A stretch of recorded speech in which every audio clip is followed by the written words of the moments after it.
मुल्क की सियासी हलचल, आईनी तरमीम के हंगामे और चीफ जस्टिस काजी फाइज ईसा के अलविदाई प्रोग्राम के दौरान आज शाम अचानक एक खबर आती है कि इस्लामाबाद में संजानी टोल प्लाजा पर कैदियों की 3 गाड़ियों पर नामालूम अफराद ने हमला कर दिया है।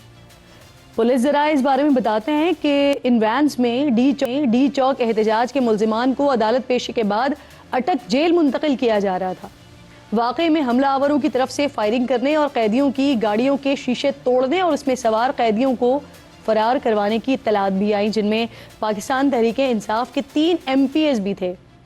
इस वाकई के बाद IG इस्लामाबाद अली नासिर रिजवी ने बताया कि 3 कैदी वैन्स में 82 मुल्जिमान मौजूद थे, जिन्हें पेशी के बाद अटक जेल मुंतकिल किया जा रहा था। उन्होंने बताया कि संजानी टोल प्लाजा के पास नामालूम मुल्जिमान कैदी वैन पर हमलावर हुए।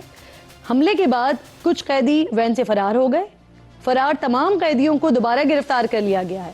हमलावरों की तादाद 18 से 20 थी, जिनमें एक मेंबर सूबाई असेंबली का बेटा भी शामिल था। IG इस्लामाबाद के ही मुताबिक मेंबर सूबाई असेंबली के बेटे समेत 4 हमलावरों को भी गिरफ्तार कर लिया गया है। दूसरी तरफ नाज़रीन, ऑब्वियसली वाक़े पर रद्द-ए-अमल भी आना था, तो तहरीक इंसाफ के शेख वकास अकरम और वज़ीर आला KPK ने इल्ज़ाम लगाया है कि कैदी वैन्स पर हमला पुलिस ने खुद करवाया है। उन्होंने ये भी इल्ज़ाम आयद किया कि कैदी वैन्स खड़ी करके मुतालिका SHO ने वैन का शीशा तोड़ा। PTI कारकुनान को कहा गया कि यहाँ से फरार हो जाओ, चले जाओ। इस तमाम मामले और दीगर इशूज़ पर बात करने के लिए प्रोग्राम में मेरे इंतहाई मोअज़्ज़ज़ मेहमान मिस्टर दानियाल चौधरी साहब, पार्लिमानी सेक्रेटरी इत्तलात हैं, मुस्लिम लीग नून के रहनुमा हैं, ज्वाइन कर रहे हैं। आपकी शुक्रगुजार हूँ। इसके साथ साथ पाकिस्तान तहरीक इंसाफ के रहनुमा हैं नईम हैदर पंजोता साहब, मुझे ज्वाइन कर रहे हैं। आप दोनों मेहमानों की शुक्रगुजार हूँ। दानियाल साहब, ज़रा आपसे सर बात का आगाज़ करती हूँ। ये जो वाक़या पेश आया है, हुकूमत ये दावा कर रही है कि तकरीबन 18 से 20 नामालूम मुल्जिमान थे जो आए, उन्होंने धावा बोला, गाड़ियों के शीशे तोड़े, जो मुल्जिमान हैं उनको वैन से उतारकर भगाया गया, लेकिन वो लोग भागे नहीं, वहीं खड़े रहे। ये सब लोग वो थे जिन्हें आज अदालत ने डिस्चार्ज किया था, लेकिन दूसरे केस में फिर उनकी गिरफ्तारी डाल दी गई। तो ये बेसिकली सारा वाकया हुआ क्या है दानियाल साहब? थैंक यू जी for having me on the show. देखें, ये इनका पुराना वतीरा है कि आप जलाओ, घिराओ, आप हमला करो। This is nothing new to anybody.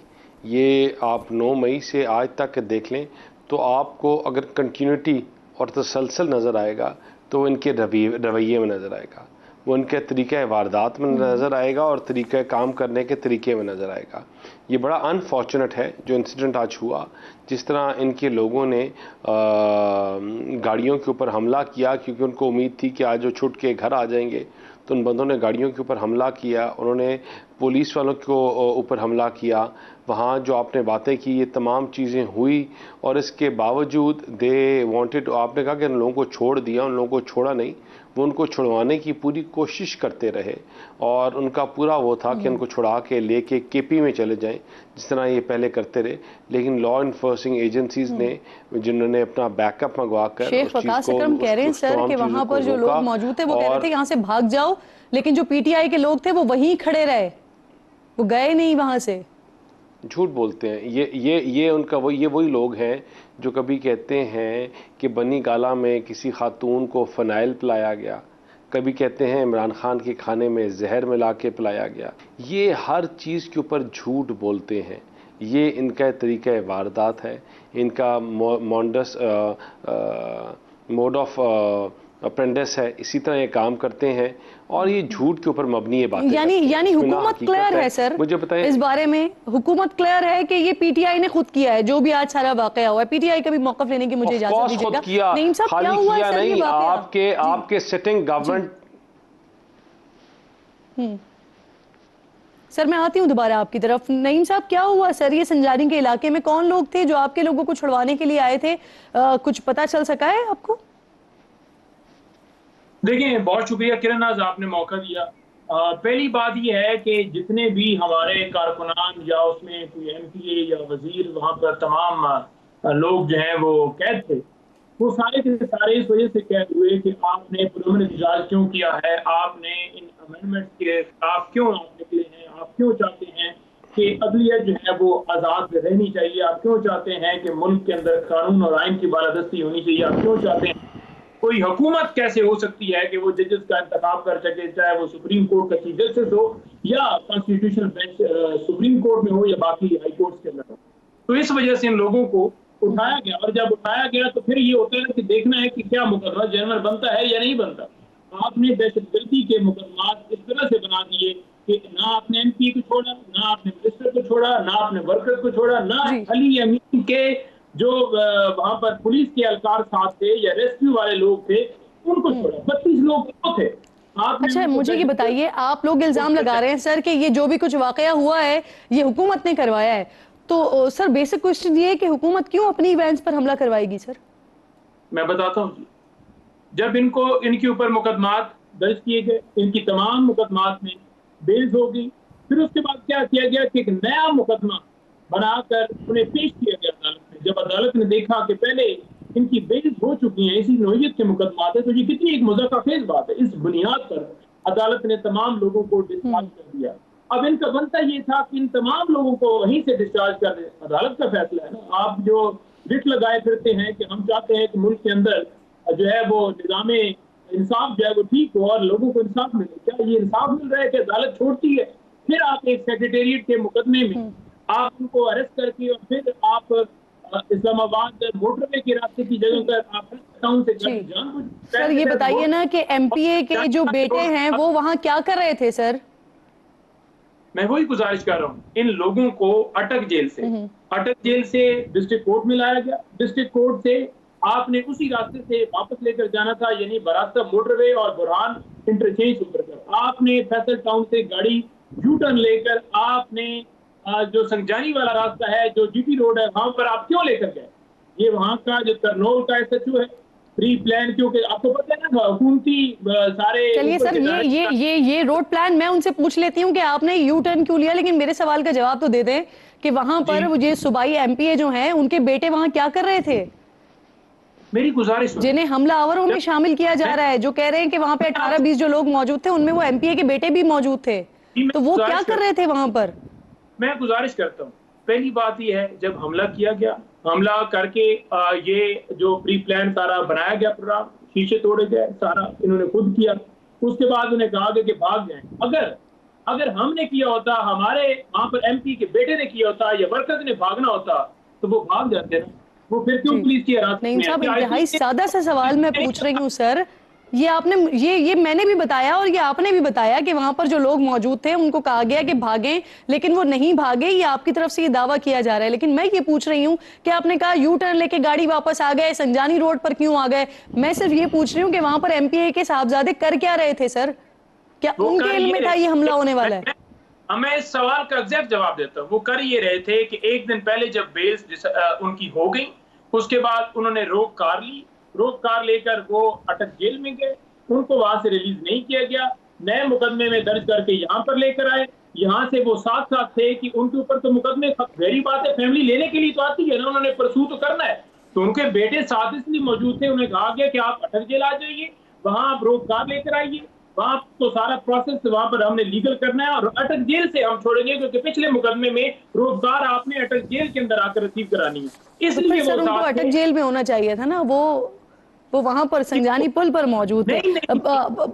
उनके साहबजादे को सर, मैं यही तो आपसे सवाल पूछ रही हूँ कि जहां पर हमला हुआ है वहां पर उनके साहबजादे क्या कर रहे थे?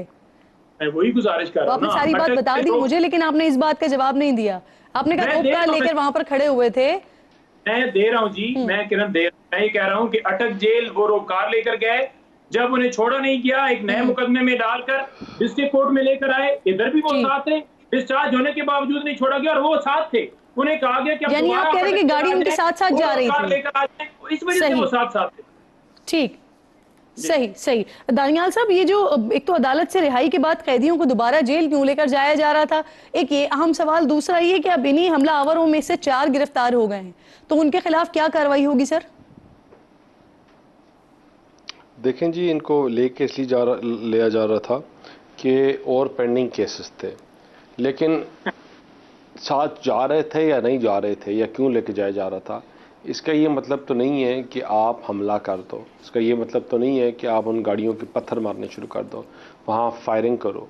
देखें, इन्होंने जो करने की कोशिश की, अब वो कर नहीं सके तो ये सारा ड्रामा कर रहे हैं। अगर वो हो जाता तो फिर इन्होंने क्या कहना था कि इन्होंने हमारे बंदे किडनैप करवा लिए हैं, इन्होंने हमारे बंदों को ये कर दिया है, वो कर दिया है, जिस तरह इनके और लीडर्स एक्विजिशन करते हैं।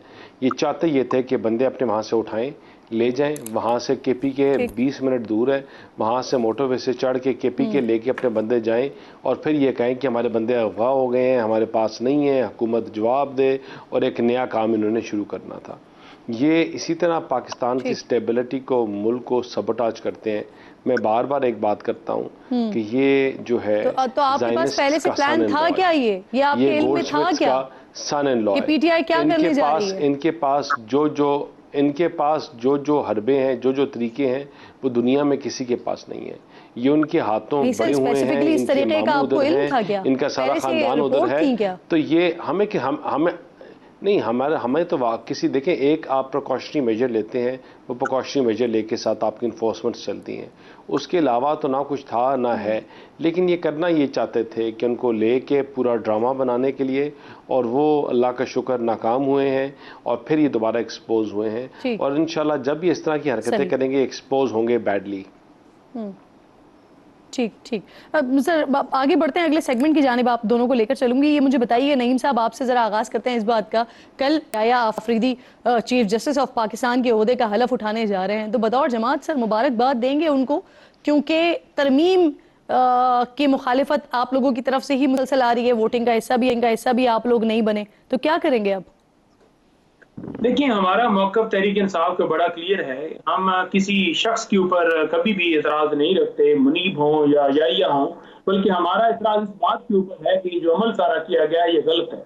ये गैर आईनी तरमीम की गई हैं सिर्फ अदलिया को कंप्रोमाइज़ करने के लिए। यहाँ पर जस्टिस जो सीनियर तरीन थे वो मंसूर साहब थे, उनको चीफ जस्टिस होना चाहिए था, और उनका जो लेटर है मंसूर साहब की तरफ से लिखा गया, खुद एक चार्जशीट है काजी फाइज़ साहब के ऊपर कि उन्होंने ही इस सारे अमल को सपोर्ट किया। अगर वो फैसले के ऊपर इंप्लीमेंट करवा देते सुप्रीम कोर्ट वाले, या जो ये अगवाकारियां, छापे, गिरफ्तारियां, सारा लोगों को उठाया जा रहा था, इसके ऊपर एक्शन ले लेते, या 8 फरवरी जो मैंडेट टूटा गया उसके ऊपर भी कर लेते, तो कभी भी ये ना होता। उन्होंने खुद कहा है कि बाहर से हमला होता रहा, आप शुक्र मुर्ग की तरह जो है देश के अंदर को सर छुपा के बैठा होता है, आप इसी तरीके से देखते रहे। और उन्होंने कहा कि जब इस तरह की सूरत हाल हुई तो मैं मुनासिब ही नहीं समझा कि इस फुल कोर्ट के अंदर सही। तो मैं समझता हूं नईम साहब अब मुझे बताइए, कल खान साहब से मुलाकात के बाद शुएब शाहीन साहब ने कहा कि बानी पीटीआई ने 26वीं आईनी तरमीम पर वोट देने के मामले पर जेयूआई से तहफ्फुजात का इजहार किया है। क्या तहफ्फुजात हैं खान साहब को जेयूआईएफ से? देखिए, जहां तक मैंने सुना है, क्योंकि मैं तो मुलाकात के अंदर मौजूद नहीं था, जो आप बात कर रही हैं, मैं उसके ऊपर बड़ा वाज़ेह रखना चाहूंगा कि खान साहब तो बिल्कुल उनका मौक़िफ़ क्लियर था कि किसी सूरत जो है हमें सपोर्ट नहीं करना चाहिए। और मौलाना साहब के साथ एंगेजमेंट की भी बात जो स्टार्ट से यही थी कि हम बिल्कुल, आप कानून और आइन की बालादस्ती की बात करते हैं तो हम भी वही करते हैं। जहाँ तक बात थी एंगेजमेंट जाकर मजबूरन हुई, जब मौलाना साहब ने भी बताया किस तरह से अगवा और सारा किया जा रहा है और इन्होंने हर सूरत करना है, तो जितनी बड़ी तबाही से हो सकता है बच सकें, हम कोई आप अपना इनपुट दें, अदरवाइज हम इनपुट भी ना देते। और इसी वजह से हमने शुरू से लेकर आज तक इस चीज को बिल्कुल सपोर्ट किया, क्योंकि अदलिया को कंप्रोमाइज किया गया है। और वो आपके सामने आ गए, जो प्लान आज से पहले हम कि मंसूर साहब का रास्ता रोकना है, वो इन्होंने रोक के दिखाया। इनका प्लान था कि ये नईम साहब, मुझे सिर्फ ये कंफर्म कर दीजिए सर, क्या आपने डे फर्स्ट से जेयूआईएफ को बता दिया था कि आप इस सारे प्रोसेस का हिस्सा तो हैं, लेकिन आप वोटिंग का हिस्सा नहीं होंगे?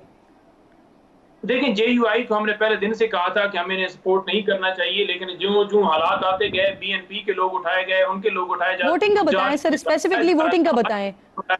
तो मौलाना साहब वोटिंग का बताएं सर, क्या आपने उनको डे फर्स्ट ये बता दिया था कि हम वोटिंग के अमल का हिस्सा नहीं बनेंगे? देखिए, हम तो शुरू से कह रहे थे कि हम बिल्कुल इनको सपोर्ट नहीं करते। जहां तक सजेशंस की बात थी, वो हमने अपना मौक़िफ़ जो है वो मौलाना साहब को उस हद तक दिया जहां पर ऐसी मजबूरी बनी और हमें उस हद तक देना पड़ा।